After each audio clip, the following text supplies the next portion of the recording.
Dwan Blair. Hello and welcome. I am your host, the best podcast host in the universe, Steve Cully. I'd like to thank our sponsors at Procyon Partners.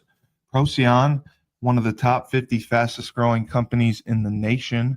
They specialize in employee benefits, wealth management, and retirement planning. President Sean Rabinowitz, proud supporter of our podcast network and everything we do. Green Street Trust International, owned and operated by Rennell Jump and UConn legendary men's basketball player Jake Voskuhl. They specialize in tax plans for businesses large or small. They will save you money or get you a big fat return on your taxes. To schedule your free strategic tax planning session today, go to www.greenstreettrust.com. Pete Finch and the Finch Law Firm is located in Bridgeport, Connecticut. If you've suffered any type of personal injury, slip and fall, car accident, your mother-in-law ran you over with her car, your wife got angry one night and decided to stab you, the Finch Firm is for you. Pete has won legal battles all across the state of Connecticut. He will go to war to get every dollar you deserve in compensation.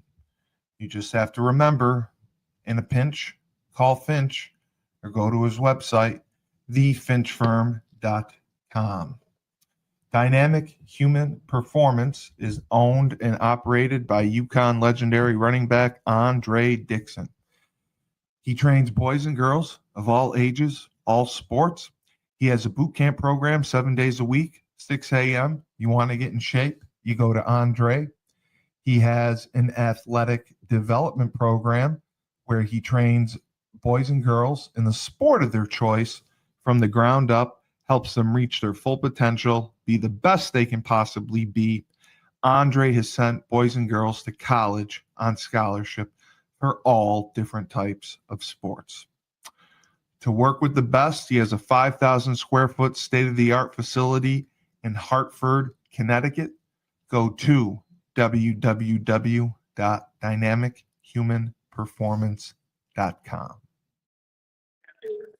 All right, and here we are for the Trench Mob Show. I'm your host, the best podcast host in the universe, Steve Cully. Right after I said it, you did it. We have Julius Smith, founder, CEO. He's going to be a dad shortly again. You can buy them. Trench Mob, Julius, how are you? I'm good, man. I see you threw me and Ant names together, man. You know what I mean? Julius Smith. I didn't set that up. You guys set that up. Hey, run it back. We'll run this one back. Oh, did I do it when I wrote the thing out? Just now. Oh. I don't think you better do it. Fuck. I'm sorry. And the wise sage of the Trench Mob, he played at Syracuse, just down the road from me, and he had a little bit of an NFL career. Anthony Smith. My guy, Cully.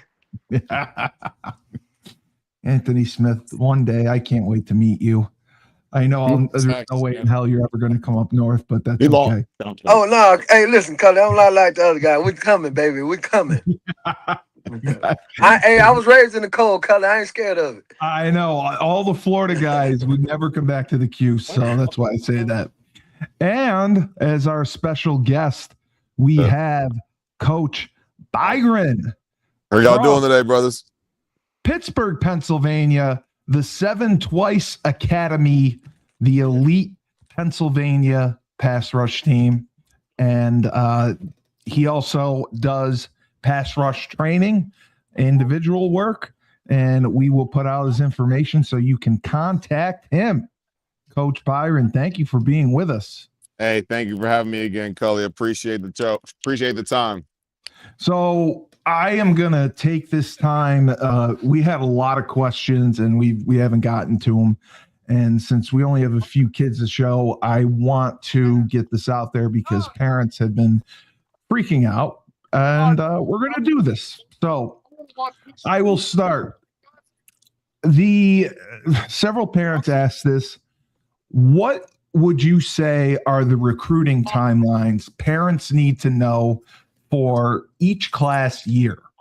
I guess, like, when to start going to camps, when to start reaching out to coaches, because kids are getting offered younger and younger, and it's not good enough to start your sophomore year with recruiting. I mean, the process really has to get rolling, and there's some confusion between parents on when they need to really start putting the pedal to the metal, so to speak.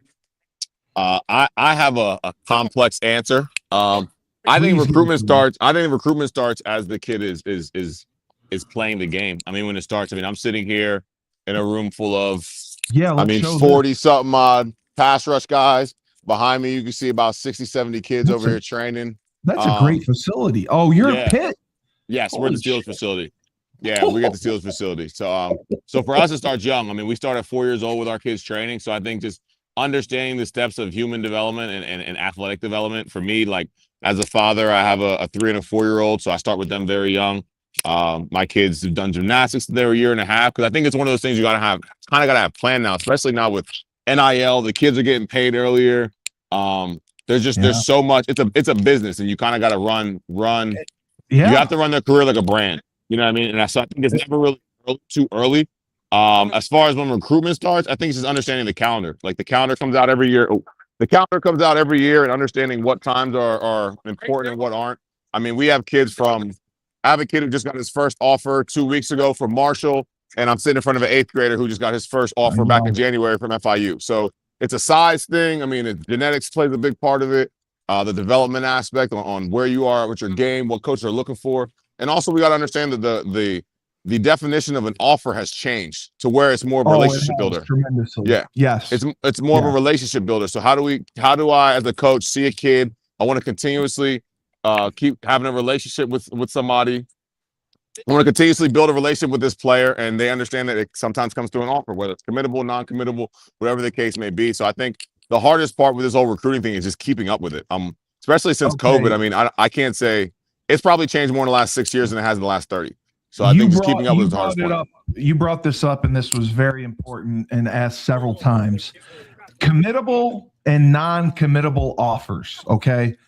Is that designated when a coach offers a player? Do they tell you if it's committable or not committable? We coach our kids to be bold enough to ask. And I think that's where the discrepancy happens, where you have a lot of kids who just won't ask. They're just nervous to ask, or they're so excited that they got the offer. I think the biggest thing is asking, like, hey, is this committable? Is this contingent upon my play? Is it contingent upon you seeing how I develop my body in the next couple of years? Is it contingent upon what my film looks like my junior, senior year? I think those are questions that need to be asked, because the whole recruitment process is building a relationship. And I for our kids to be able to relate, something that's kind of big for them, it's like the dating world. You know what I mean? So I use a lot of things to kind of, to make it similarities between the dating world, where, the offer, the commitment thing is kind of like, or the offer thing is kind of like, just like back when it was talking. Oh, we're just talking. Remember people say that, oh, we're not dating, we're just talking. You know what I mean? And that, like, it's that, and the offer is like the actual commitment, boyfriend, girlfriend thing and stuff like that. So I think we just have to find ways for these kids to understand it and not be scared to ask the questions. Yeah. For them to understand it. Mm-hmm. Julius, your thoughts? I mean, parents are very concerned about the recruiting timeline and, the need to know for the class year, when things pick up and the age.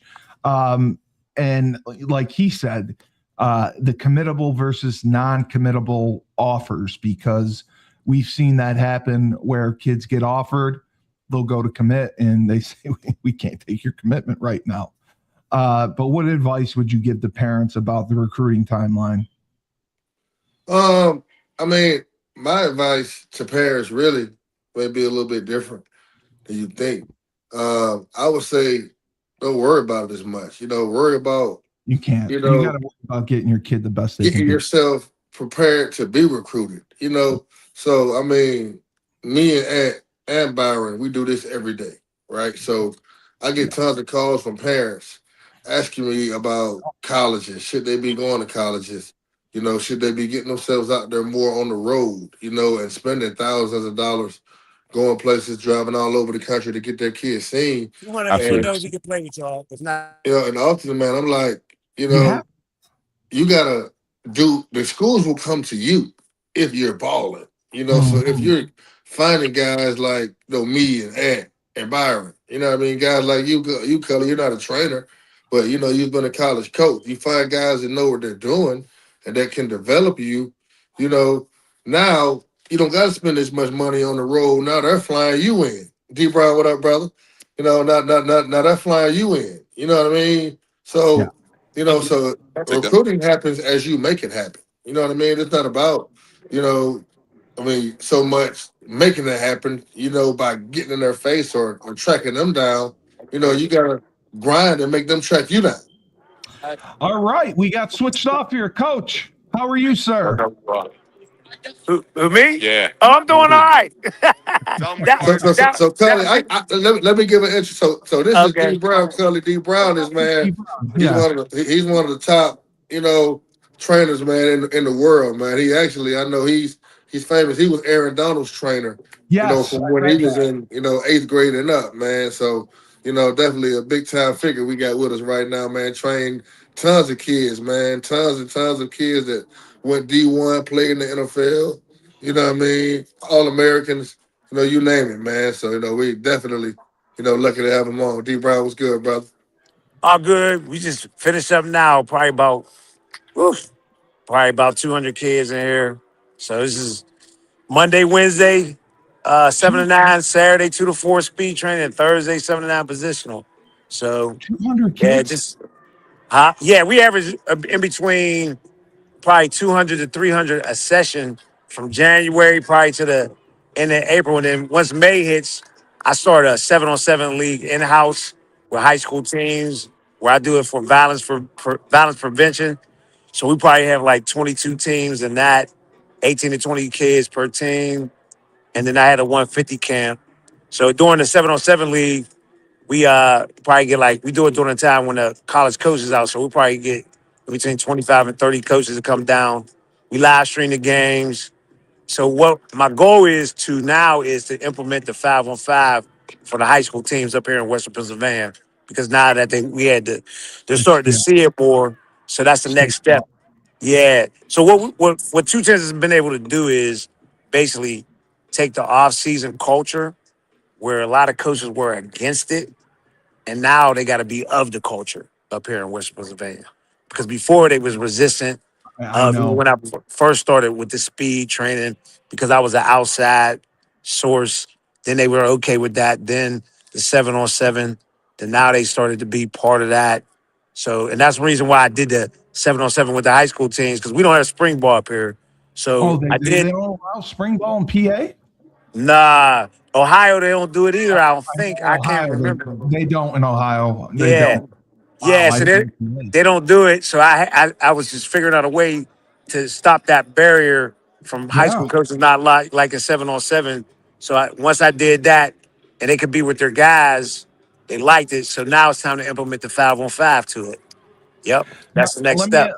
Let me ask you this, because I've heard several coaches say this. Do you think 7-on-7 can build bad habits? I just feel like if you're with the right organization, so we do a lot of development. So we had a kid, we had a team getting the OT7. So we had a kid, Jaden Jones, go from 0 stars to 4 stars. We played in the sevens tournament and then went down OT7. He did real well. So he jumped up. So, he played 7-on-7. That was the case. He was in front of Tom Lloyd and some of the other guys from Rivals, and they seen him. So I just think it's all about, if you're with the right people in the right organization to build up the right type of, given the right tools, then it's a good thing. Yeah, that's what it is. Then you got some organizations where they're not developing the kids, so that's where it goes wrong. Yeah. So, yeah. So we spend majority of our time developing 4 nights a week from January to the middle of June. So, this year alone, we got 7 guys in the draft from Western Pennsylvania. We got 7. So Eli Hondrike from Navy, Nakai Greenhill from Alabama, Nakai Johnson at Tulsa, Levi Wentz, Kansas, Dayon Hayes, Texas A&M, Marquess Green, Watson, Nebraska, and J.B. Nelson at Kansas State. So we've been averaging 5 to 7 guys for the last, since about 2017, that have a shot for the pros. So out of that 7, maybe 3 guys will make it, but you got to think about it. Those kids started out with, hey, take that down there. Take that down there. I'm on the phone. Those kids started out with part of this where they were part of the, 200 to 300 kids. You see what I'm saying? So it's a numbers game. So you figure, yeah, it's a numbers game. So we've been inside Pitt's facility for the last 16 years. So I've been at this since for 21, and then soon we'll be breaking ground on our own.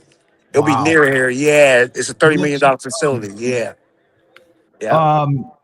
A 30 is Pitt getting a new facility? No. So AWOC Engineering, they brought me in. They build buildings. So they brought me in. They were like, Dwayne, you got the culture in Western Pennsylvania. I told him, I said, I need naming rights, rev share, equity, and the land and the building, and my trainers got to get taken care of. So, yeah. So now Aaron's going to be a part of it, and then I can walk away from it, you know what I'm saying, and still get residuals, and everybody's set up.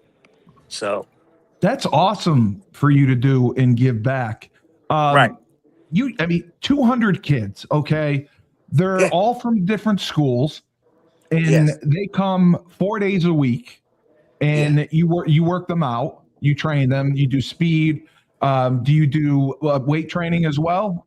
No. So this is all on feet. So you got 40 Tech with Justin King. Justin played in the pros.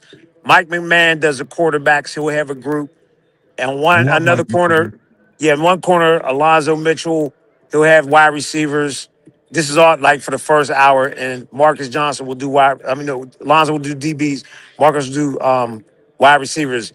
But on the other end, Byron got the 5-on-5, and then I'll have another 120 kids doing speed training with me. And then we break them down into stations where we set up cones, hurdles, zoids, the jump session, rubber bands. I tie the 2 rubber bands together. So they'll do the falling starts, push-up starts, right leg working on other starts. But if they want to get that personalized, then I got former pro guys and college guys working them out. And then on Thursday nights, we do positional where they just break down I warm them up, break them down to positional. So for a whole hour, they're getting positional training. And then they do one-on-ones. So then I'm able to find diamonds in the rough there. So I took I'm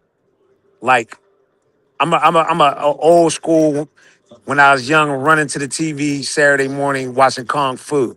So I took the structure of how the martial arts was, and I basically took when I was going to the rec and put it in a fundamental way, and I basically started it up because I didn't even play football. I was a hooper, and I started up just to help some kids out of the back of a pickup truck.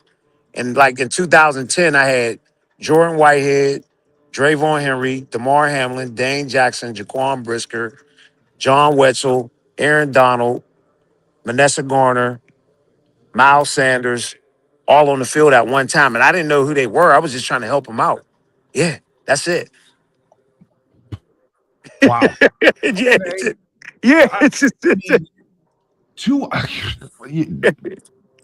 yeah, you gotta go to my page. You gotta go to my page and scroll down. You gotta see, yeah.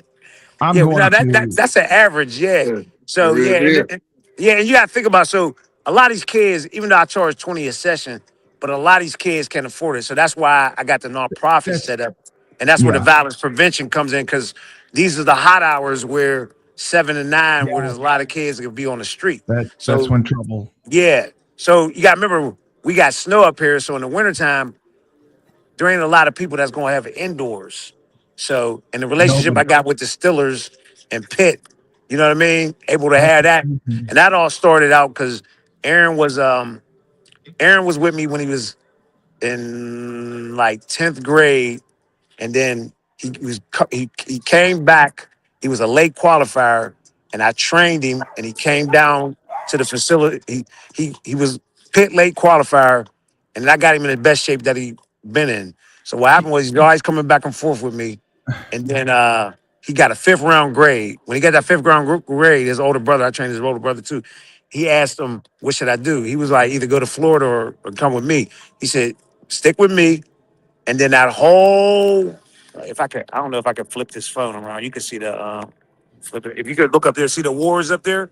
Yeah, very much so. Yeah. Yes. So he got with me that whole he Oh got with my me that God. whole summer, and I got all the way up to the thing, and then he won all the wars. So I asked the assistant AD, I said, "Hey, you think I can get them in the indoor?" So because it's Stillers and Pitt, and I got the nonprofit, so that's how I was able to get inside of here. Yeah, Right. yeah. Wow. So community work. So yep. So that's amazing. You get to use that facility. So the 200 kids, they come from all different schools, right, in the area. Right. They're kids from all, because we've talked about it, and high school coaches aren't always thrilled with outside trainers or whoever working with kids. Have you had issues with that at all? Yeah, in the beginning, there was a lot. Like I said, there's Probably always not. been there's always been coaches and what you going down there for? So guess what? We got an open door policy. Come down, see what it is. Because what happens is Oh, I get these kids before they get to the high school team, so they've already been implemented. I'm starting kids out 7 years old. So what parent is going when they getting results at 7, 8, 9, all the way to high school is be like, nah, you can't go there. It's not going to happen. So what happens is then the coaches want to start sending more guys down here they to send more. train. Yes. So that's what happens. So they're like, hey, if they go ahead, get the work in. You get what I'm saying? So that's what I'm saying. They were before resistant of the culture. Now they got to be of the culture now. Oh, So they yes. can't. So now we've been around so long. 2 tenths is the culture here in Western Pennsylvania. So when you look on Saturdays, when you see a kid from Western Pennsylvania, 90.9% of the time they done came out of 2 tenths. Yes. Yes. Let me ask you this. So when you were training Aaron Donald, you said this, you were a basketball guy. You didn't have experience training football players as much, correct? Well, so I'm going to be honest with you. I'm real big into movement. So my main thing with Aaron was keeping him athletic. Aaron played the last 8 years at 265. Yes, That's all he weighed. Yeah, he was never 300 pounds. No. So the year he got MVP, he went from 280, about 280 something to 255, but the 255 was too light. Okay. Yeah, because he didn't go into camp. So we was just doing a lot of stuff. So I said my main thing was to keep him athletic, but Aaron's not one that ever questions his trainer. Whatever I tell him to do, he would do it. He didn't never be like, what does this have to do with this? You know what I'm saying? He just did it and it worked. You know what I'm saying? So those videos with him doing all the footwork, that was, with me when he was flipping the tires. So whenever go ahead, I'm sorry.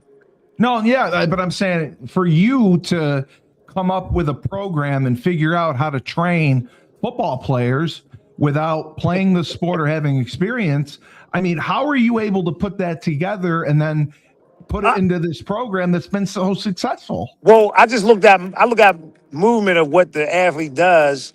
So even with basketball, if a football player goes backwards, hey, they got to slide and open up. You get what I'm saying? Baseball, lacrosse. So I've been able to train all type of different sports. So it didn't matter. You just flip the drill. So the same drills Aaron would do frontwards. When I had Mika Fitzpatrick training him, Dane Jackson, DeMar, Jaquan Brisker, you just go backwards. That's it. Because they got to be able to do the stuff backwards. So like when I trained Mika Fitzpatrick, he probably got the lightest feet that I ever seen. God. Yeah.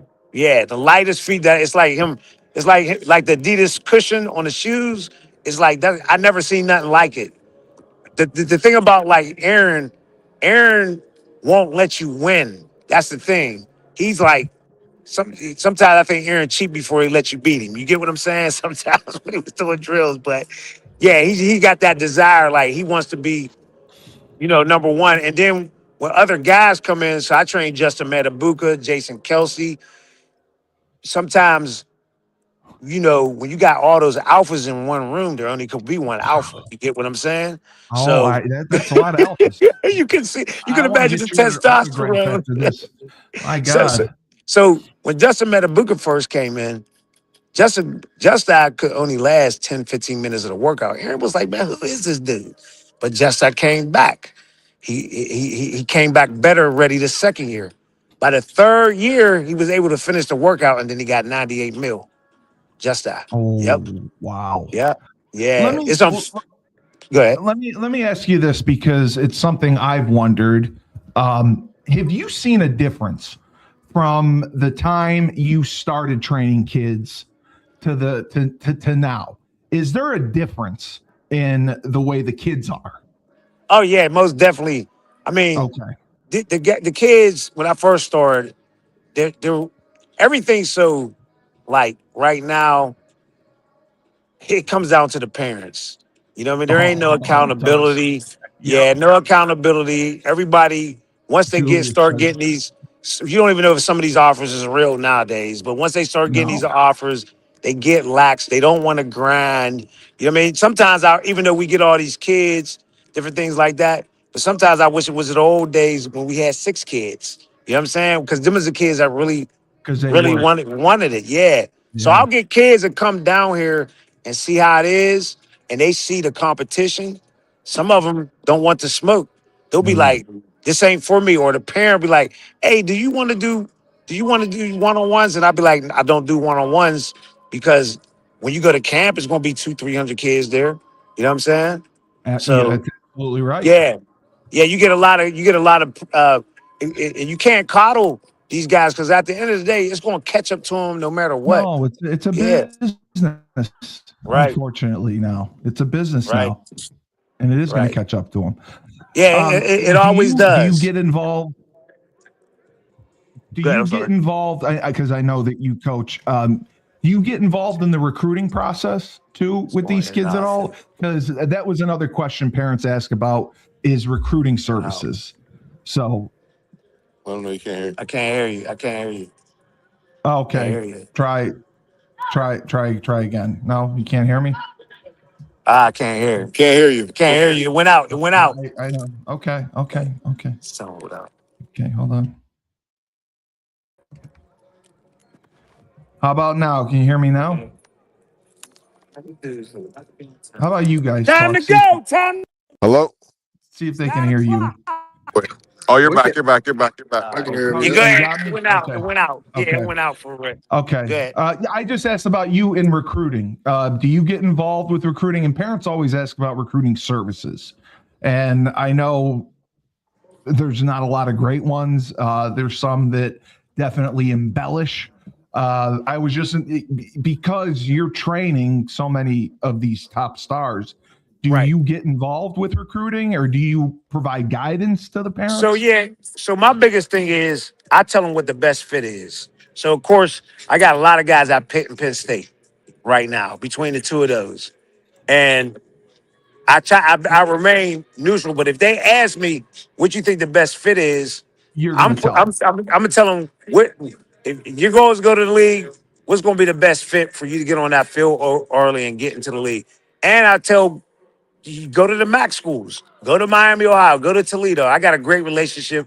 Well, Candle's not there no more. He's at UConn. He's a But I got, UConn, yeah. Oh, But I, you yeah, Candle. like Listen, Candle? Jason Candle and Matt Campbell. Listen to this story. When I first started out, because they had one of my kids, Jermaine Robinson, up Toledo, and that's when Archie Donald was up there. They drove to my training just to meet me, Matt Campbell and Jason Candle. This is Are when you and kidding? that's when, and it was the same day when Aaron and DeMar and Jordan White, all them kids was on the field. They was there. Yes, I remember they both came up in a Nissan, and then when Matt Campbell got the job at Iowa State, he flew in. He flew in because at the time I was working in the school system. He flew in and met me at my job. Yes, just to talk to me about recruits. So they Yep. put a lot of stock in your input, obviously, because Right, Matt. Right now, he just called me when I was know. flying out. Yeah, he called me. Yeah, it's my guy, Matt. Yep. That's a dream come true for him to be at Penn State. That was such a great hire. And, I'm going up to UConn Saturday for the spring game, and I'm going to have a chance to meet Coach Candle. Can you give me a little input on him? Oh, no, Candle's a good guy, no nonsense. He's had a bunch of my guys up there at Toledo, a bunch of them from Western Pennsylvania. Yeah. I was surprised he left, but I get it. You know what I'm saying? I get it. I thought he was going. You were surprised that you were surprised he took the UConn job. Yeah, I thought he would. Too. I thought he would bump up to the ACC or something like that. You know what I mean? But I guess maybe they put money into the program. You get what I'm saying? So you never know. Well, we're trying. Yeah. We're trying. Yeah. But you're absolutely right. So if you when you get off this, you can text them that Steve Cully is the best UConn alum you've ever talked to. Just make sure you tell him, because I see him. I get to meet him Saturday. Okay. So what would you say? 3 metrics on the field that are most important for kids as far as developing as players and becoming talented and recruited. Attention to detail, because I get it. I've gotten a lot of athletes where you be like, you look at them and they aren't the greatest athlete, but guess what they do? They process information faster than anybody else. Yes.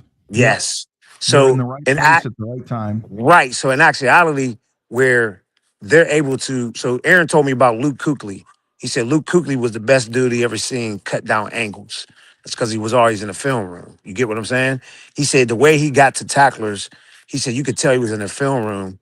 And that's one of the reasons why Aaron was so good. He stayed watching film because, mind you, he had to look at tendencies.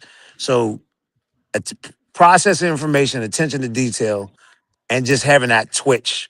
When you got that twitch, you know what I mean? You could, some guys just got it where they, even if they can't process the information, you know what I mean? They could just make plays. Absolutely. Yeah.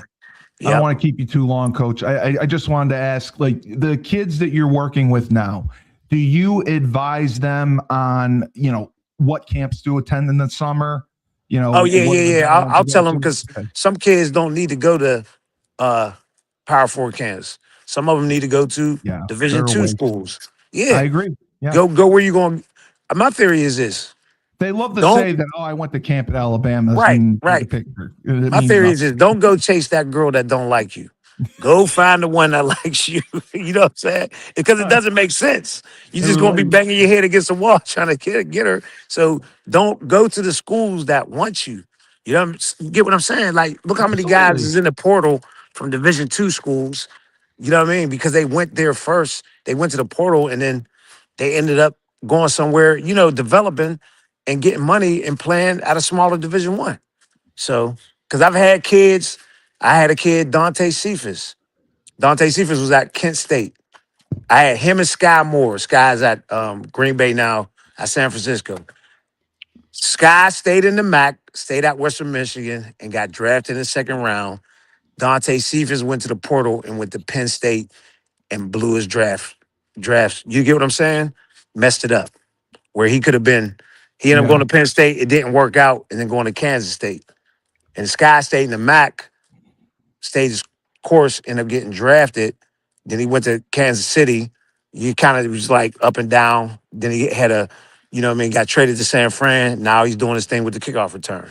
But they were on the same, they was both All-Americans at the same time at receiver. They both had like 1,200, 1,300 yards receiving that year. Yeah. Wow. And I mean, even now, just my last question.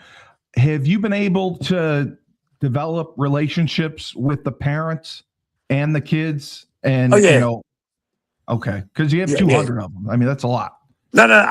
The thing is, you kind of keep things at a distance, but you set boundaries. I get that. Right. You never leave no stone overturned at all. That's one thing my dad told me. He said, you never know what a kid's situation is or parents. So you always want to try to help out.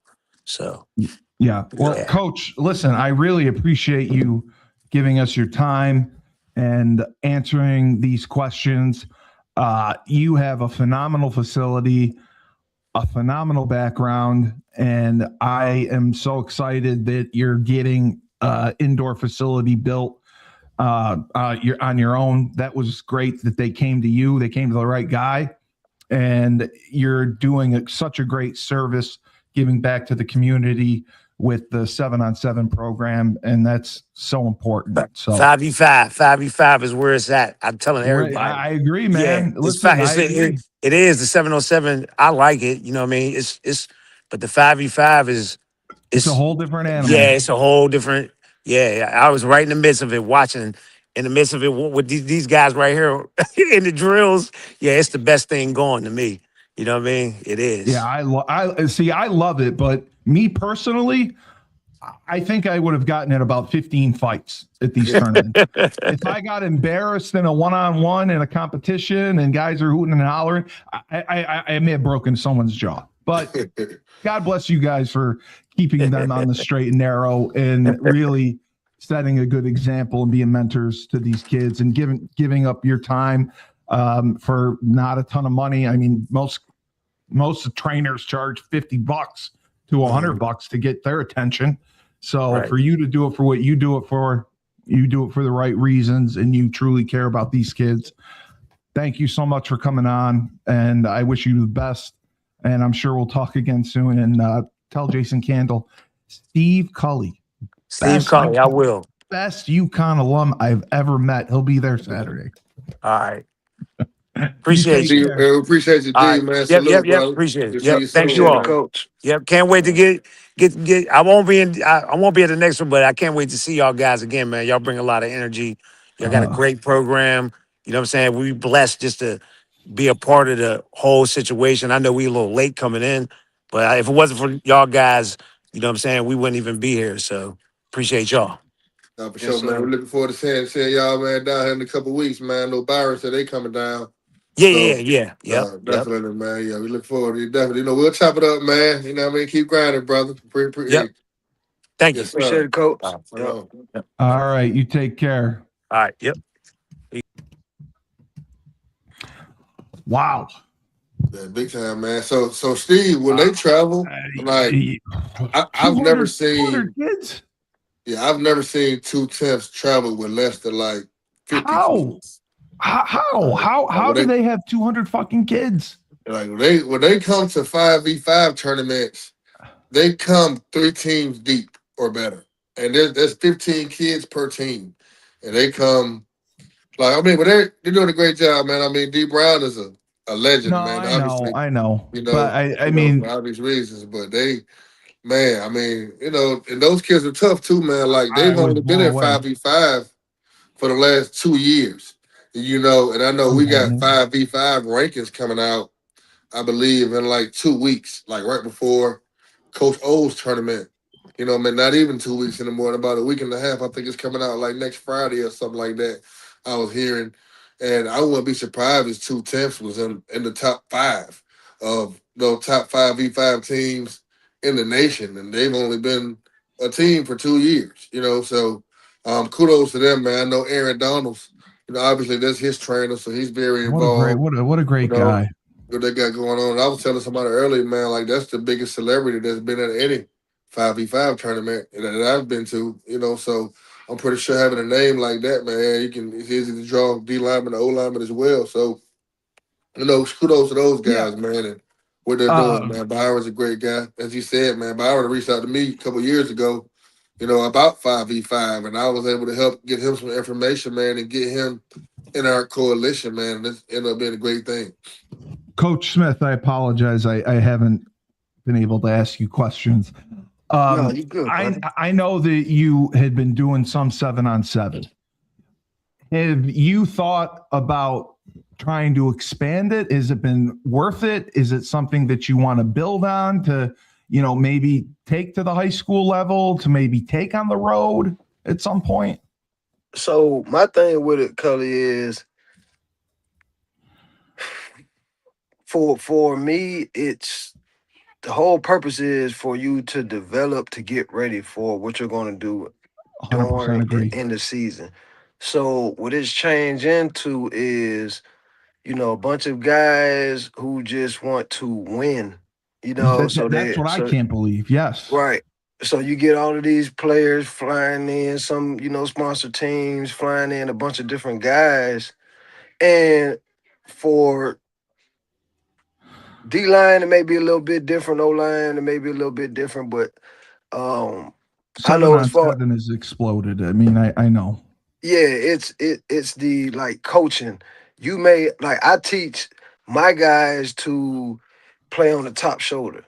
A lot of kids come from programs where they only run man, they only know inside leverage. So, you get the coaching differences. So I tend to stay with my organization and who I'm going to go in the season with. So, sometimes if that specific team doesn't have a 7-on-7 team, then a group of players that I'm playing on the same team with, it'll be like 5 or 6 of us. We'll go and then join the 7-on-7 organization. So it still will be, and then I'm always, one of the D coordinators and one of the defensive coaches. So I have input and stuff like that. But I kind of like to stick with my guys that I have and just kind of grow with them and expand with them. Develop them. Yeah. Yeah.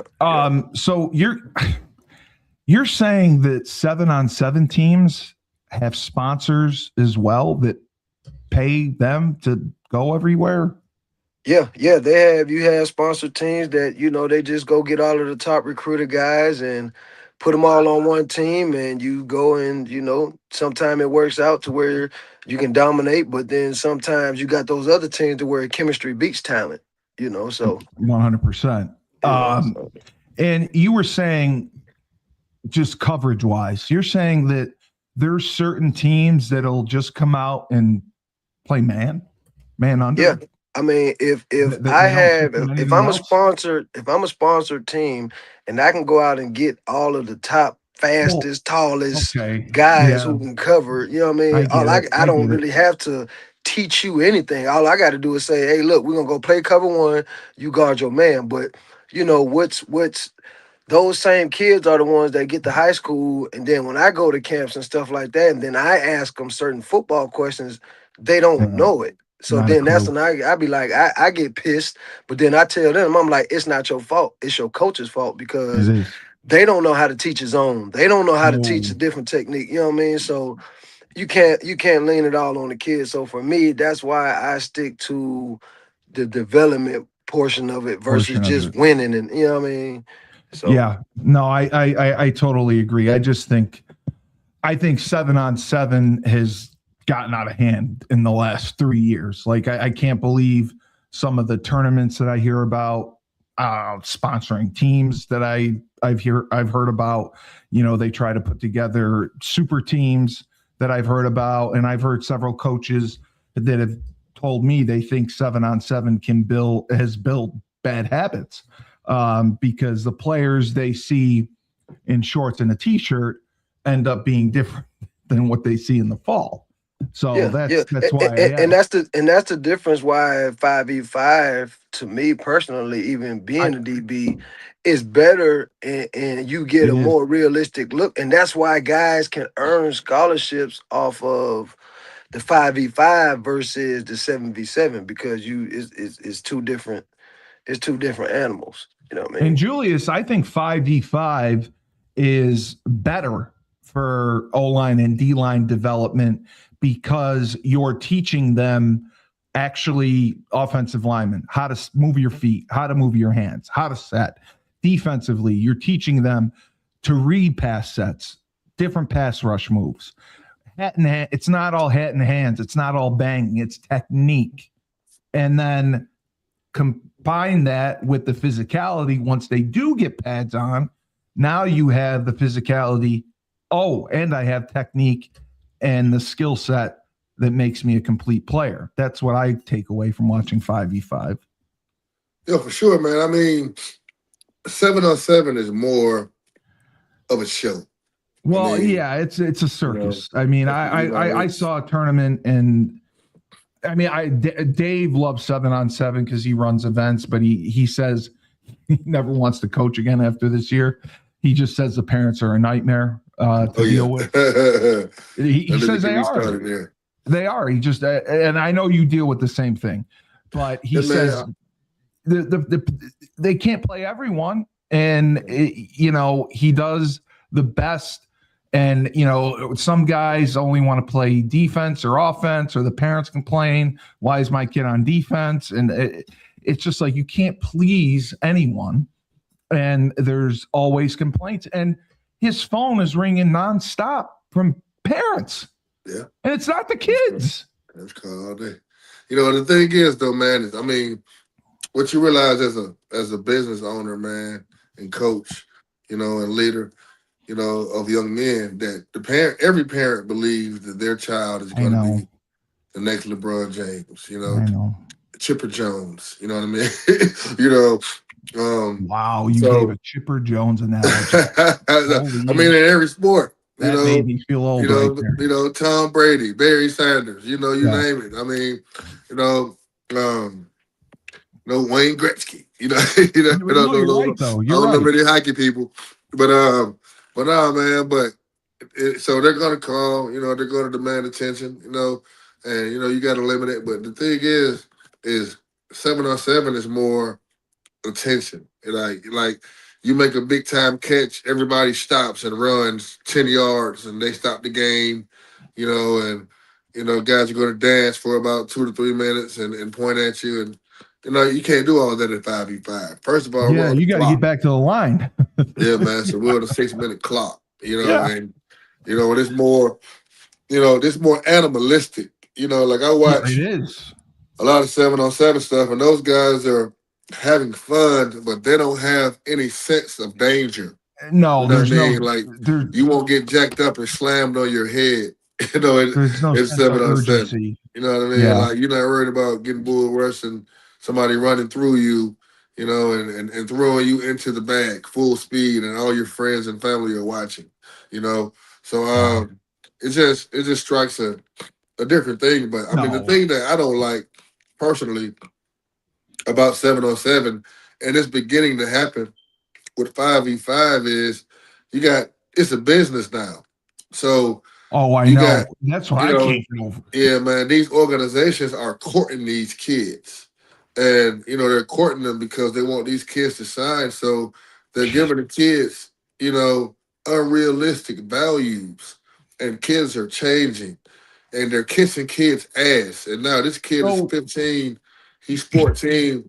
And he thinks he's all that. Wait a second. You mean like kissing their ass by saying, "Hey, you come work with us and you're going to go to USC"? Yeah, I mean, kissing their ass like, "You come over here, we're going to get you a flight, your mom a flight, your dad a flight. We're going to pay for your hotel. We're going to get you guys dinners at fancy restaurants. We're going to get you guys car service everywhere you go because you're my guy." And they're courting them. I mean, imagine, you get your dream girl that you didn't think, you qualified for. And all of a sudden she shows up. You got to show her a good time. You go out and get a limousine, and, you go to the fanciest restaurant you can afford and show her a good time, and that's what these teams are doing now with these kids. And it's happening more in 7-on-7, but it's also beginning to happen at 5v5 now. So now the kid head blows up. He thinks he's all that.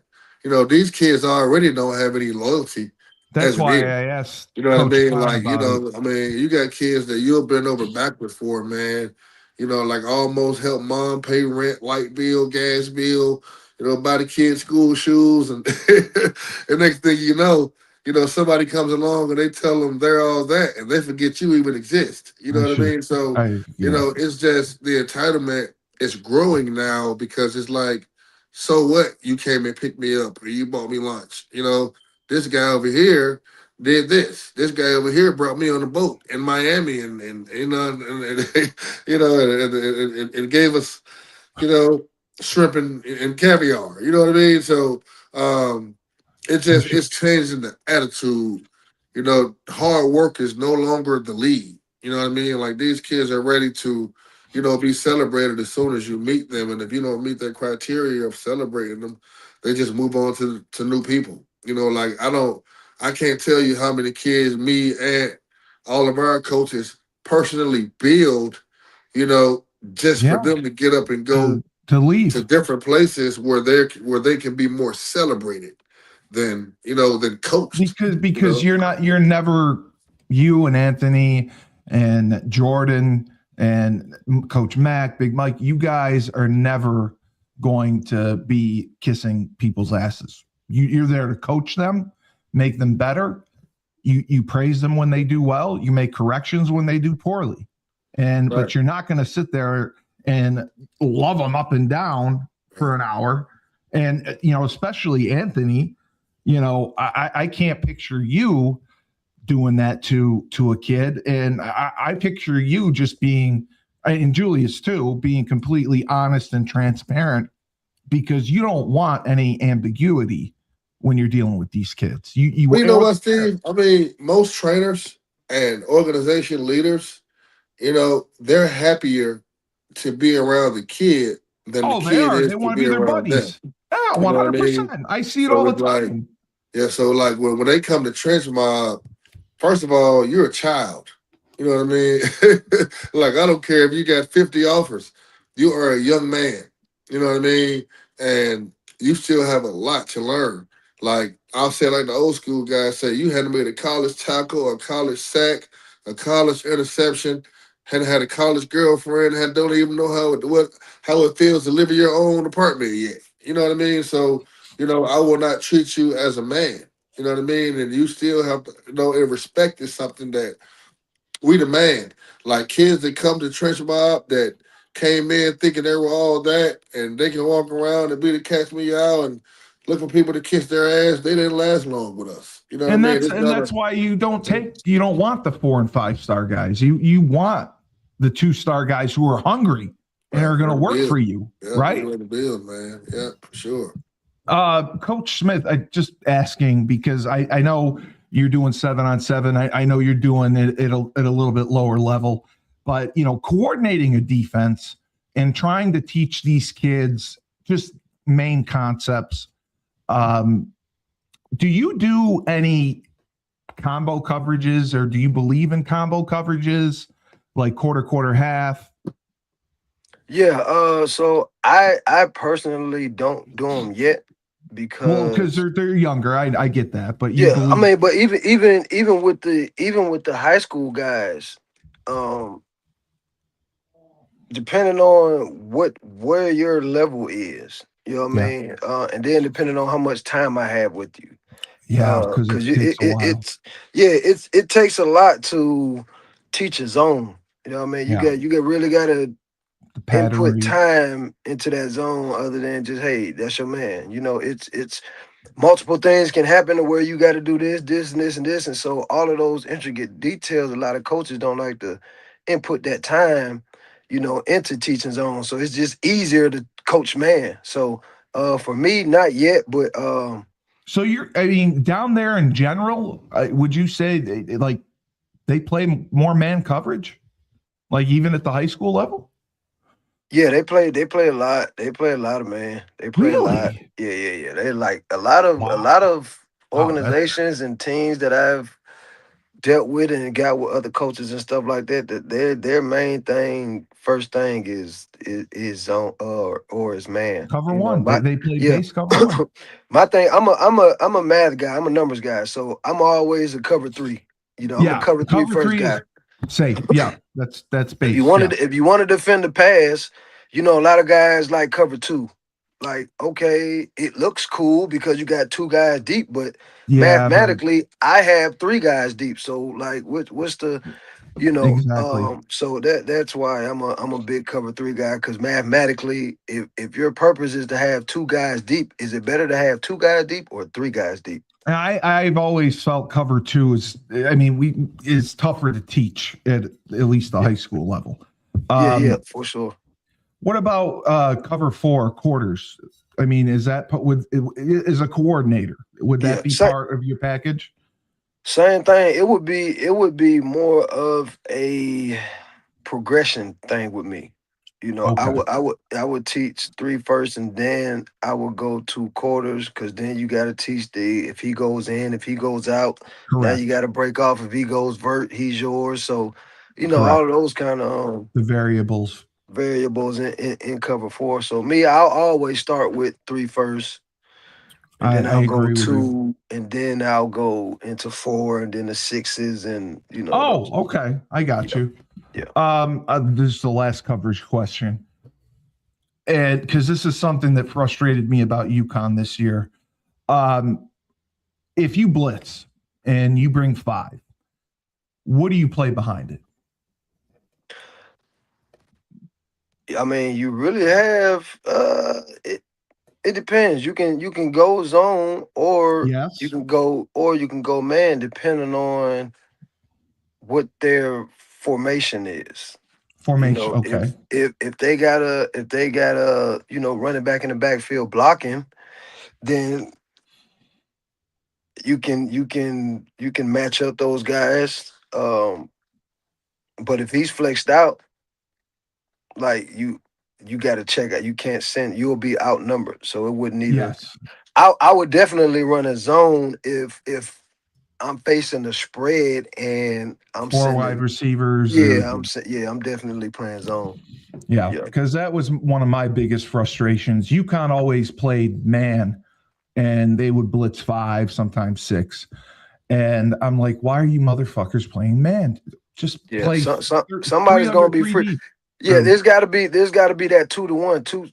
One guy's gonna have to play 2. And that's what his zone is. Like, actually, a few guys will have to go in to play 2 guys, because that's the only way. Otherwise, somebody's going to be running free if you're sending 5. Oh, they are. They are. The Rice game that went into overtime, I almost broke my television because it was a 3rd and goal. I think it was 4th and goal, and they were 4 wide. And we brought a cover 0 blitz, and there's a back in the backfield. And as you know, and I know, the responsibility is, if the back releases, the end has to cover him. The end has to peel and cover the back, because you're short otherwise if you're bringing 6 against, everyone's out. And UConn brought 6. The end didn't peel with the back, and they ran mesh, which is, it's a man beater, as you know, on the goal line, short yardage, and they just dumped it to the back and they scored. And, the defensive end didn't even look at the running back. And I just lost my mind. I was like, just stop blitzing. And if you're going to blitz, I get on the goal line, you have to play man. There's very few defenses you can play from the 10 in, but that frustrated the hell out of me seeing that. But thank you for giving the input. I should have watched Netflix tonight. Jesus, you know what, Steve? I used to hate peeling. I know. Why would Deion hate it? That's your responsibility, what the right? fuck are you talking about, Coach? Peel. I want to go hit quarterbacks. I do not want to peel. You know what I mean? You know that's your responsibility, though. Yeah, it's right? crazy, man. Man, but man, some guys do it selfishly, man. You got some guy. I've heard guy, hey, bro, I'm not peeling, bro. And selfishly, they do. Not peel. They do. Because they want to go do what they want to do. Go hit quarterbacks. And it's not right, but I'll get do it every day. So before I'm sorry, because I know my phone got jammed up, but I like to send my ends, and then I peel my backers just to keep my ends on a one-track mind. You know what I mean? Go hunt down that quarterback, and I send my outside backers, and I'll or my dime or nickels, and then I have them guys peel. I like that. Yeah. So will you send the ends inside and bring the outside backers off the edge? Yep. So I'll send that inside, and then I'll have the nickels or the dime, or it could be that strong safety coming from that outside. Whoever that outside guy is, outside of the end, he'll be the peel guy. That is the smart. So your D end isn't the fucking peeler. Yep. All right. Well, you're going to be the new defensive coordinator.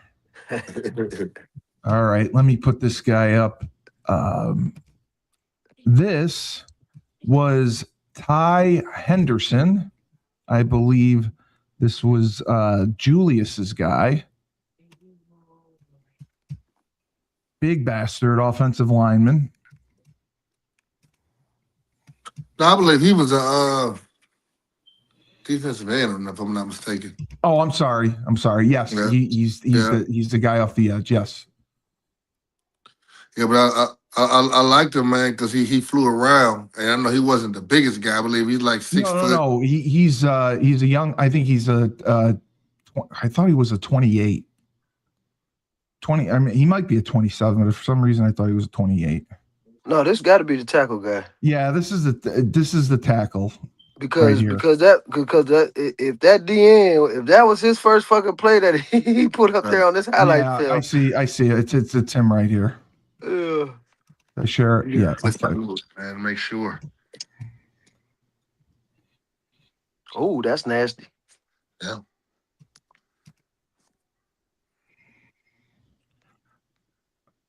So, Jesus, have you had any communication with him? So I'm looking back at it now, Steve. I haven't talked to the kid, but I must have said, Jesus, this kid was meant to be on. This is holy crap. He is very, very good. I don't know. I mean, maybe he's a guard. I mean, he's a big, thick bastard. I just don't know if he's a tackle. Good. Okay, no, that's okay. So that's my bad. I thought I sent the defensive end, but this is another kid that I was looking at. Yeah, and he is an offensive lineman. Yeah, he was nasty, man. Forgive me, guys. That's all right. I'm looking at multiple kids, but I was gonna send another guy. Who's the other guy? This kid, the other guy was a smaller defensive end. He's like 6 feet, 195. Just give me his name next week. But this kid this is the kid I reached out to, Ty. Actually, and I was telling him about our camp that's coming up, April the 26th, man. And I saw him, man, and he was a baller, man. I mean, he just blocked the guy around, man. 20 yards downfield. Jesus. Exactly, yeah, but he said he was coming out, man, and he was gonna, I'm looking forward to seeing this kid on April 26th, at Grayson High School at our Civil War camp, man. But yeah, he and I were talking, and he was one of the kids that, we were having some conversations about coming out, man, and I watched his film, and I was like, damn, this kid can really play, man. He's like, like 6'3". I think he's like 320, something like that. That's right. I see him more as a guard. Yeah. See, the only thing... He big, he's physical, but like you saying, from what I'm seeing, he got guard speed. Yeah, the only thing I don't like, and more offensive linemen do this, they throw kids. I don't like them throwing kids. Either run or pass. Like he on a pass pro, he had the guy locked up, and then he turned and he threw him, and he almost blew out his quarterback's knee. Yeah, man. Overly physical. I used to hate offensive linemen like that. Well, that's a hold, in my opinion. It can be. But I'll tell you what, as a defensive lineman, though, I can tell you firsthand, right, yes, it's definitely annoying. You know what I mean? And it meshes with the guys physically. Like the overly physical guys, I used to hate. But you learn to have a certain respect for him. You know what I mean? Because know you can't get caught lagging. Like he's going to throw you over the pile, or he's going to try to sling you on the ground, and so you have to build your peak. I don't mind as a coach. We had a kid like that. Well, me and Ant used to coach youth football, and we had a kid named Big G. Big G was going to go until the whistle. Big G, as soon as I get that, I have no problem with that. And he was going to rough you up. His goal was to get you on the ground, and he was not going to leave you. If you were his guy that he was assigned to, he was not going to leave you alone until he got you out of the picture some type of way. I like that. The only thing though, right? The only thing with that though, to the point that Julius didn't make, to your point, Cully, is that Big G, was a driver. Like he's going to drive you Yes. the hell out the screen. Like he I'm never, fine with that. yeah, he's never slinging. You've never seen him sling anybody to the ground, but you've seen him 1,000 times drive somebody out the screen. Right. Yeah, that was the only issue I had because I saw him do it a couple times. Just in pass pro, it scares me because it's going to blow someone's knee out. So okay, well, where the hell is Ringgold High School? I think it's the South Georgia, if I'm not mistaken. Oh, okay. Never heard of that one. I've never heard of it either before I saw it. Is that where Hakeem Kasham is at? Like, yeah, Shiloh. No, he's not that. Okay. You know, I'm just saying that because I know where he is, and I just hey, Cully, too. Right around the corner. While you're looking for that uploading the next kid, man, I just want to backtrack real quick as far as the please, the recruiting and the parents.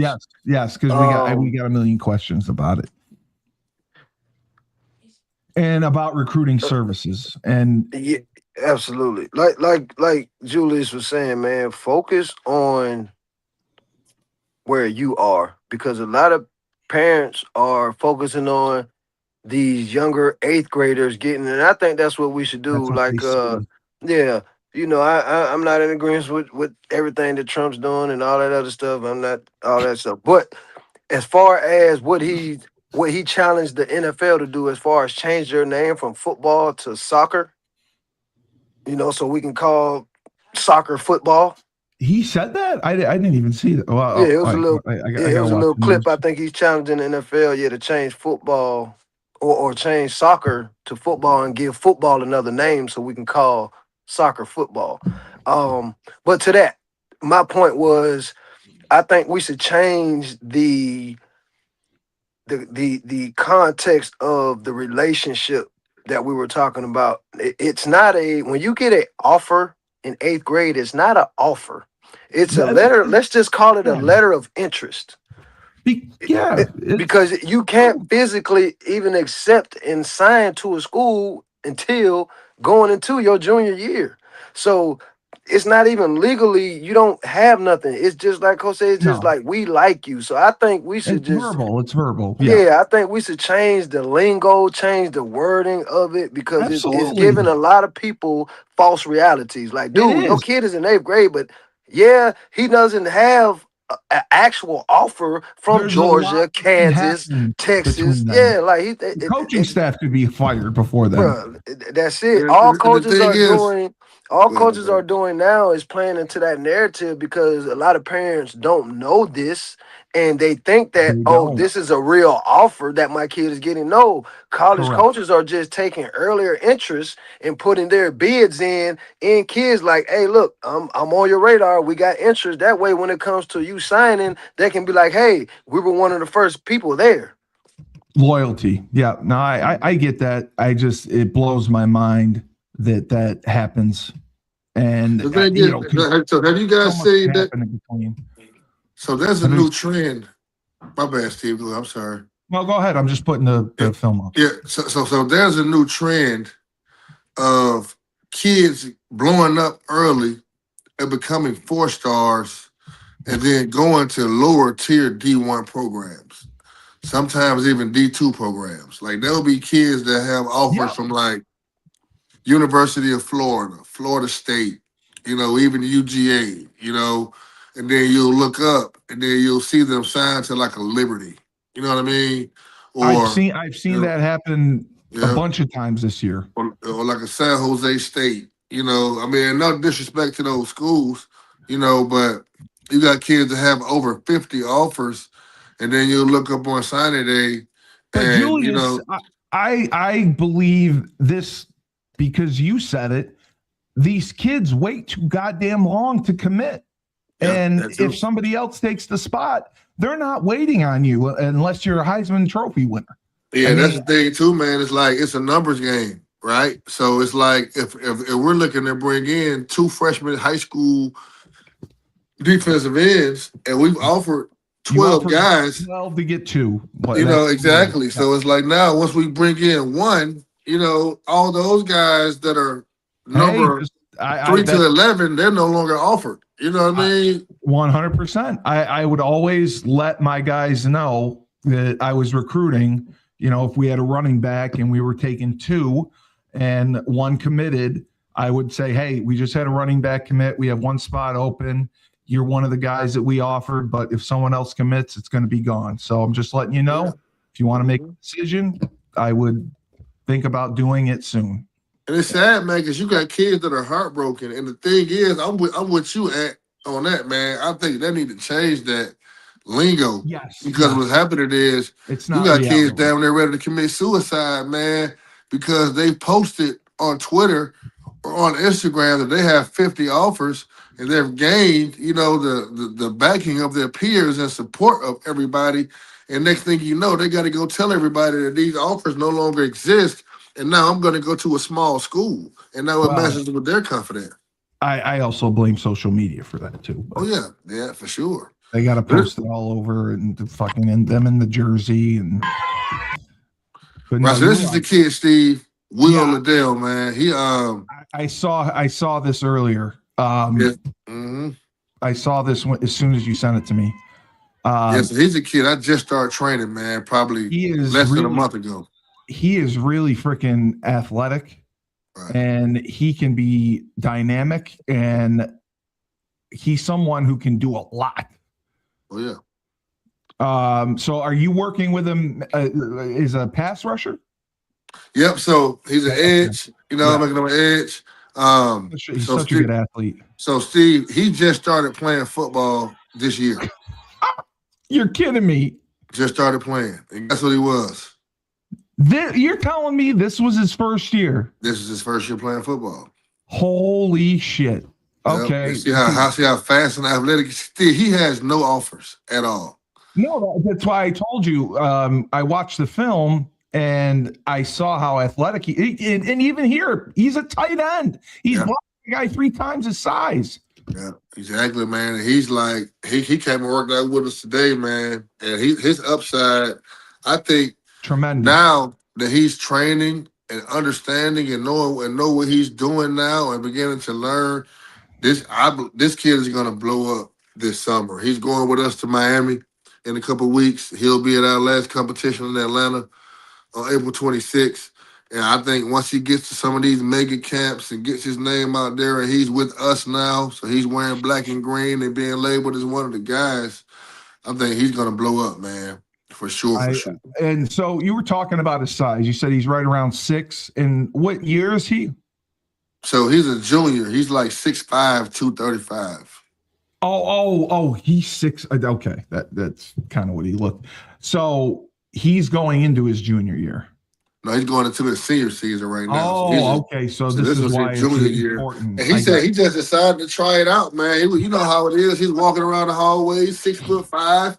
You got people, football coaches run up on you. Hey, man, you should come try football. You know, Jesus. But, man, well, that's why I said, like, there's so many different things you could do with this kid. He's an athlete. I'm sure he'll develop into a tremendous pass rusher, but I like his skill set. He could be a big wide receiver. He could put weight on, and he blocks well. He could be a tight end. Like, he's someone, if I was still at Holy Cross, I'd take him as a tight end. Yeah, I teach him how to block. He's definitely someone I see as he's got the same body type, Juice, as a Mercedes Lewis. Yeah. Yes. Like, yes. Big athletic basketball body, can move, and Yeah. I just wanted to see this. I'll tell you right now, man. So Mercedes Lewis, the thing that people don't talk about with Mercedes as much, man, he's probably one of the best blocking tight ends I've ever watched. He was 100%. He blocked damn near like a right tackle. You know what I mean? Discovery High School. Where's that located? So that's in Gwinnett County. I mean, it's not like a powerhouse or anything like that. You know, it's just decent. But, I think definitely, man, this kid, I mean, we got the other kid we had on here. Remember Garrick Felix, right? Oh, I love Garrick Felix. So Garrick just got his first offer to NC State last week. Oh, you know what? I did see that. I did see that on Twitter. what a great fucking kid. I loved him. I'm so happy. This to hear kid that. is actually he's actually Garrett's friend. Oh, okay. Yeah. Okay. So he saw all the success that Garrett was having. Yeah. Yeah. And absolutely. So is this kid, did he get to do any turn?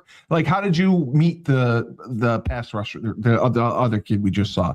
How did you end up getting in touch with him? So he played basketball with Garrett, growing up. And now he's seeing all the success that Garrett is having, after training with me and going to these tournaments and killing it. So that made him reach out, to seeing Garrett's success. And now he wants to train and, and follow in Garrett's footsteps and get his first, D1 football offer. So, I mean, it's because I told you, man, they call me the basketball whisperer, man. Well, Julius, it's so hard to make it to Division I basketball these days because of the transfer portal, because they'll take 2, maybe 3 guys a class. And I mean, 6'5" isn't tall enough. I mean, if you're 6'5", you got to be a stud. I mean, you got to be 6'7", 6'8". I mean, yeah. When I first met him today, when I first seen him, and he said he played basketball today. Yeah, I seen him today when Julius has worked him out. So it was my first time meeting him. So when I first seen him, the first question, after I heard he played basketball, the first question I asked him was, I said, "Can you touch the top of the square?" He said no. When he said no, I'm like, "That's it. You knew it's football, bro. It's football, bro. That's where you belong." If you ain't touching the top of the square, dog, you probably ain't going to the league, man. Unless you're a hell of a fucking shooter. Oh, that's awesome to hear. And he said he played center in basketball for his school, so it's gonna be hard to be a 6'5" center. No, he won't be. So this is Aiden Harnett. I don't know him at all. He has liked a bunch of stuff on Facebook. Instagram, and Twitter. He is from Florida, and I believe he's a Wake Forest commit. I'm not 100% sure. But I thought his film was really good. I don't know if you want to reach out to him, Julius, but I thought it was worth taking a look at after I saw it. Yes, it is. Yeah, that's how you start off the film right there, buddy. Coach Jordan love this guy. Julius, I saw this. I'm just telling you. This kid liked a bunch of the Trench Mob clips that I put up. So I looked at his profile and I looked at his film and I said, Jesus shit. I'm sorry. You guys are I can't swear. But yeah, I thought he was the real deal. I'm pretty sure I saw that he was committed to Wake Forest on Rivals. But I thought if there's a chance for you to work with him, it was definitely worth you reaching out because there's a couple things he could definitely improve on. And I know he's a senior, but he can still train with you. He is what you call a brute. He's a road grader, and I love that he plays some center. He's not a monster. I don't believe he's got that compact power. Yes. It's gonna come short and quick, and it's gonna come heavy and hard. That's the thing. I think he's got short arms. I don't think he's got the best hips, because he doesn't bend great. His stance, his knees kind of bow out. So that's where I think he could have some improvement. But as far as tenacity, coming off the ball, kicking the shit out of people, this dude's an ass kicker.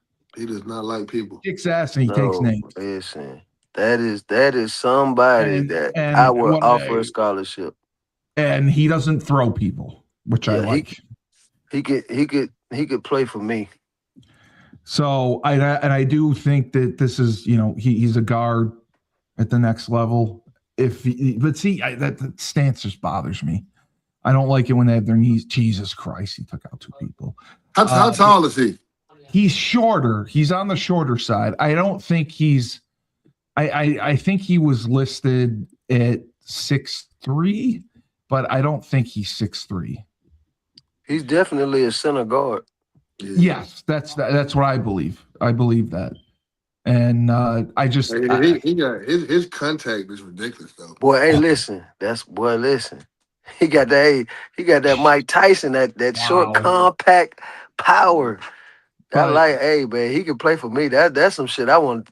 I could watch him play. And Julius, I wish I had seen this sooner, but I really think that he would come work with you guys if you reach out to him. You know, he wants to get better because he watches the show. He liked a bunch of the stuff the clips that I put out. And he always likes the poster that you put out advertising for the show. So that's why I thought, he's worth maybe reaching out to. Hey, Cully, you know that comparison, that kid we were just talking about, Yeah. Big G? Yeah. This is Big G in high school. Oh, yeah.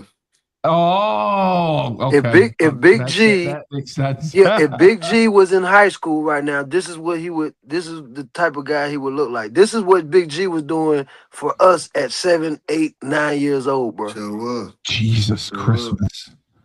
But this is like what like Coach Jordan, I know, with his pass pro. He sometimes catches instead of punches. I think he's a little wide with his stance, and I'm nitpicking, but there's just little things that I know, like here he's catching. Like there's little things that Coach Jordan, I think, could clean up with him. Oh yeah, for sure. He was a little high two on them pass sets. The thing about a guy like this, like he's so heavy in his stance. He's susceptible to like quick movements. I would swim him and I would slant him all day. You could quick swim him. I think because he's an all-in type guy, but he's definitely an ass kicker, man. Like if he learns how to, he has to learn how to telegraph too, because like you can see his when he's blocking the run, you can tell 100%. Yeah, you can tell by his stance, 100%. Yes, but I mean. He is just I just thought he was a bulldozer, and I wanted you to see that's him. And that's what you call nasty. And as a college coach, that's what, like, our guys like him, you take them because you like that nastiness, that ferociousness. Like there's a lot of guys we watched plenty of tape, and there's not too many guys tape that look like this. You know what, Anthony? What drove me nuts when I was at Holy Cross, they would want the kids who were 6'6", 6'7", 6'5", 6'6", 6'7", that were maybe 250, and they wouldn't take a kid who was shorter and nastier. Yeah, because their coaches. Cully, they're guys who that's those guys who really never played, and they don't understand that I'd rather have a guy that plays big than look big. Exactly. That's how I am. That's exactly how I am. I want the kid who is physical and tough. Mm-hmm. So it's got that. And this kid right here plays big. We can, all that technical shit, we can clean that up. But it's harder.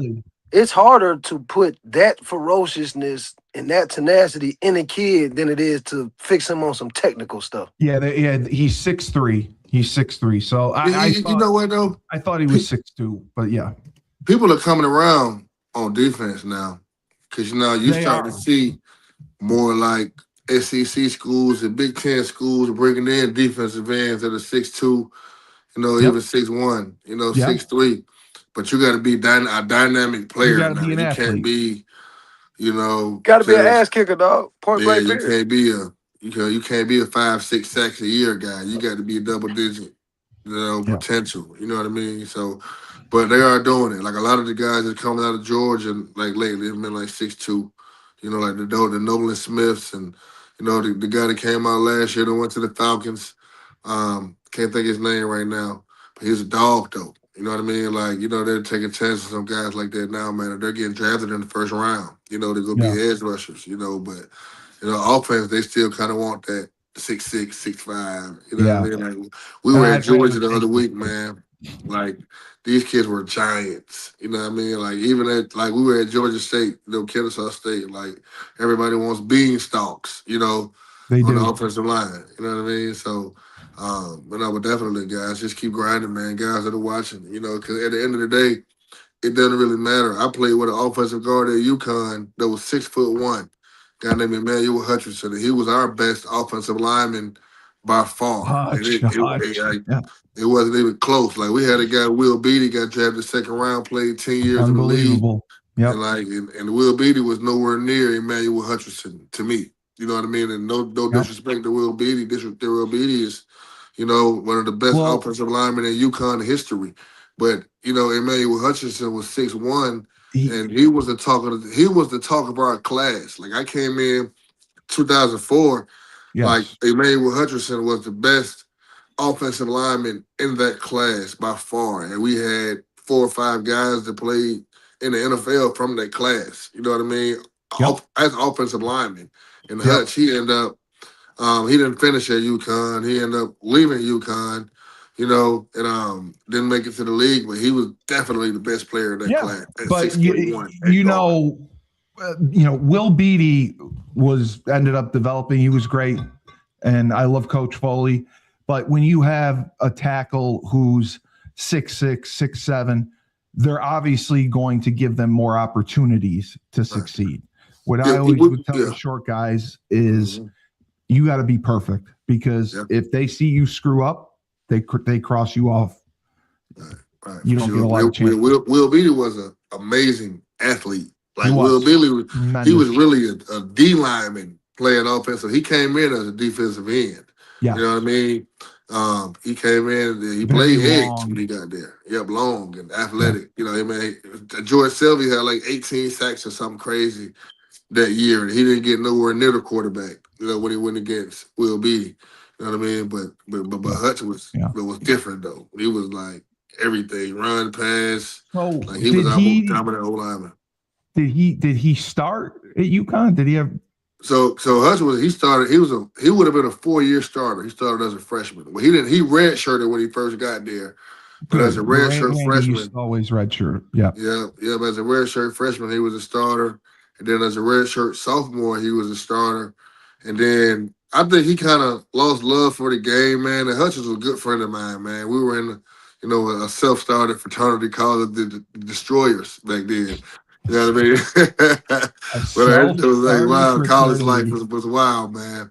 But Hutch was my guy, man. Hutch was one of the main reasons I committed to UConn. To be honest, man, we were on the same visit.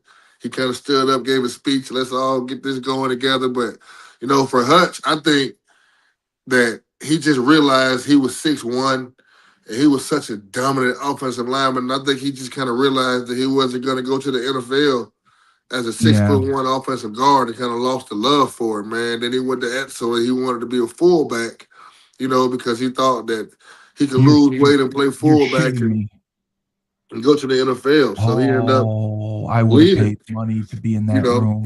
So he was leaving to, I would have paid money to be in that room to hear the starting center come in and tell Randy Etzel that he wanted to be a fullback.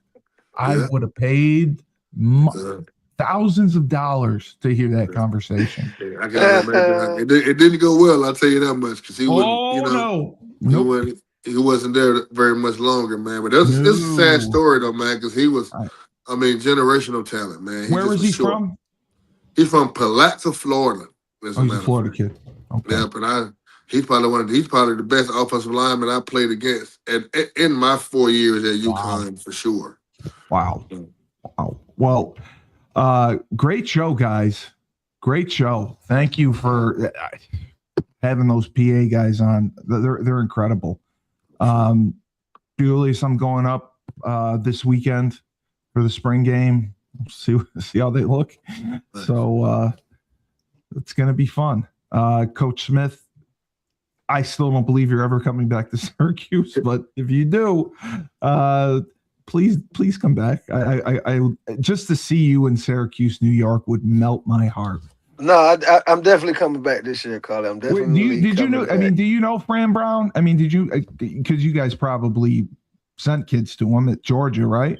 Yeah, actually one of our actually the face of our program, Bryson Hurt. He's up in Syracuse right now.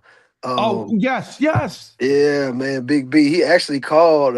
He FaceTimed me today with our old strength coach, Coach Will Hicks. He's still there, helping out on the staff and stuff like that, man. So, yeah, man, I'll definitely be back up there this year, man. I haven't got a chance to see any games and stuff, so I think this year I'm gonna catch homecoming. I'll be able to, move around and make some things shake. So I'll definitely be up there this year, Cully. Okay, good, great show, guys. For Julius Smith. You know what? I must have. In a show like we started, man. I must have taken an edible before the show. I don't remember.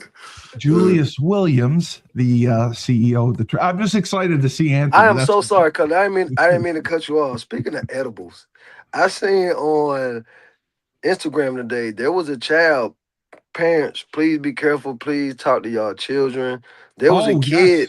There was a kid who at school he ate a few 2,000 milligram gummies, and when the parent came home to the child not being able to hear or see, so he was in the hospital. I never heard of that. Yeah, he was in the hospital. She was recording everything, and the kid was just. Just screaming, just going crazy, just couldn't hear, couldn't see, just off of those 2 milligrams of gummies. So please be mindful of who your children are hanging around and what they're into, because it can definitely be very dangerous situation. And they weren't even THC gummies, they were CBD gummies. Hey man, some of the CBD stuff be stronger than the THC stuff I heard though. Yeah. Oh, okay. You gotta, and it's more than just like these companies, man. They're putting more than just weed. No, they are. They are. Gummies too, man. They're putting stuff to get you hooked and get you more. That's why I asked, because we had a situation up here where marijuana gummies were laced with fentanyl. Yeah. Wow. So that's why I asked for someone that because everyone, pot is safer than smoking cigarettes. I mean, and you can't OD on it. So did he regain his sight? I'm sure. I don't know, because the story was just developing, and he was just in there and just going through probably the process of his body detoxing. That. You just gotta wait. Just gotta wait. It's a time thing. Yeah. But I'll tell you a funny story off air. I know that's remember when life gives you lemons, don't make lemonade. Take 2 oranges, throw them right back at life.